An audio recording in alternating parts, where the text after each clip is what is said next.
teman-teman, kembali lagi dengan saya Valen di YouTube channel Gaya Properti. Nah, di video kali ini kita akan membahas tentang broker rasa investor. Penasaran kan apa itu broker rasa investor? Nah, jangan lupa ya sebelumnya untuk like, comment, and subscribe video kita, YouTube channel kita ya. Hari ini saya tetap bersama seorang Pak Ricky Salim. Halo Pak Ricky, apa kabar? Halo, baik. Gimana Pak kondisi kali ini Pak? Covid ini Pak? Corona ini semua slow, tapi properti tetap bagus, tetap maju Pak. excited karena di mana-mana di segala kondisi ekonomi orang tetap membutuhkan properti, dan properti itu adalah suatu pilihan investasi yang sangat aman dan menjanjikan.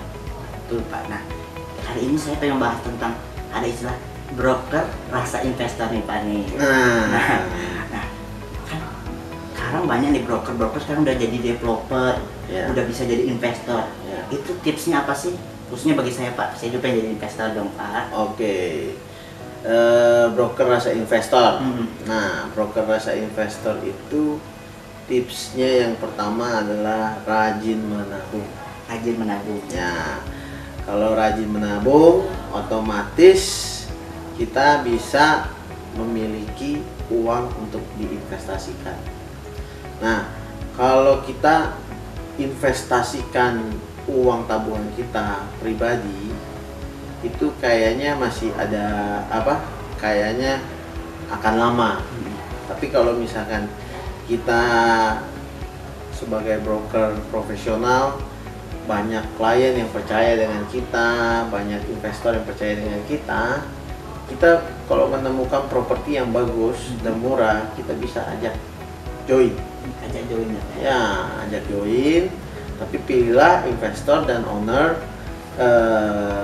klien yang benar-benar kenal baik dan memiliki track record yang baik. Untuk investasi sendiri nih ya Pak, itu lebih bagus kita investasi ke tanah, ke rumah, ke villa, atau ke ruko Pak? Kalau menurut Bapak seperti apa? Kalau saya jujur, saya lebih senang ke tanah. Kenapa itu Pak? Karena mengurusnya lebih gampang. Mengurusnya lebih gampang ya? Ya, mengurusnya lebih gampang, kemudian juga lebih simpel. Kalau misalkan saya kondisinya memungkinkan beserta partner, ya saya bisa bikin satu project. Betul. Itu.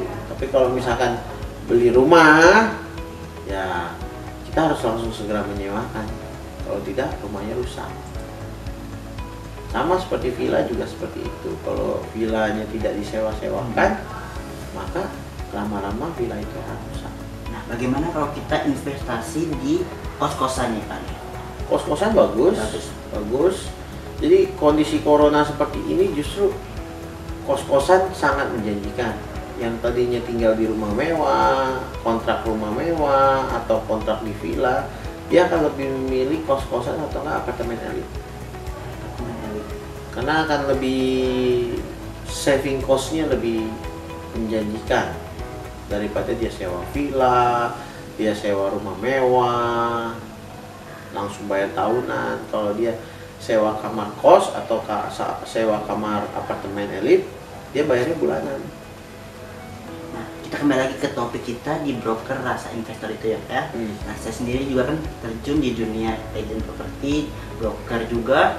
Nah, saya pengen tahu sih Pak, nah, tipsnya Bapak ini gimana sih cara kita bisa menjaga kepercayaan dari investor kita sehingga kita bisa namanya join dengan investor kita. Jadi sehingga kita kan punya sebagai investor juga itu, gimana sih cara menjaganya Pak agar tetap terjalin hubungan yang harmonis dengan Pak? Ya, yang pasti jangan sampai ada ketidakjujuran. Contoh mengenai masalah harga kalau misal kita join dengan investor atau kita jual juga dengan investor, kita murni saja dapatnya komisi. Tapi kalau misalkan kita join juga jangan ada apa harga, supaya apa, dengan joinannya kita hubungan tetap baik, terpercaya. Kalau kita membina hubungan dengan klien selalu dengan baik dan terpercaya, setiap hari umur kita bertambah, maka klien investor kita juga pun bertambah. Karena apa? Setiap kali kita ketemu orang selalu mereferensikan bahwa kita adalah agent properti yang bisa dipercaya. Nah, Pak, tadi kan kita membahas tentang investasi di tanah, Bapak bilang bagus. Nah, menurut Bapak kriteria tanah yang bagus itu seperti apa? Selain harga ya Pak ya, itu seperti apa Pak? Biar tanah tersebut kita bisa manfaatkan sebaik mungkin sehingga menjadi investasi untuk kita sendiri, itu seperti apa Pak? Kalau saya lebih senang tanah yang berlokasi di jalan utama. Jalan utama. Saya senang dengan tanah yang berlokasi di jalan utama prime.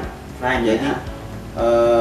Orang bisa bikin restoran, bisa bikin kafe, bisa bikin ruko, bisa bikin rumah, bisa bikin apartemen elit, bisa bikin kos-kosan. Harganya juga akan lebih bagus, lebih stabil. Kalau dari bentuk tanah sendiri juga diperhitungkan nggak Pak? Ya pasti dong. Pasti ya Pak. Untuk tanah pasti harus bentuknya bagus, jangan lebarnya bagus ya Pak ya. Lebarnya bagus. Lebar juga jangan terlalu Betul, ya. betul. Nah, jadi kalau kita sebagai broker bernafsu untuk menginvestasikan uang kita ya. Apalagi investornya kita.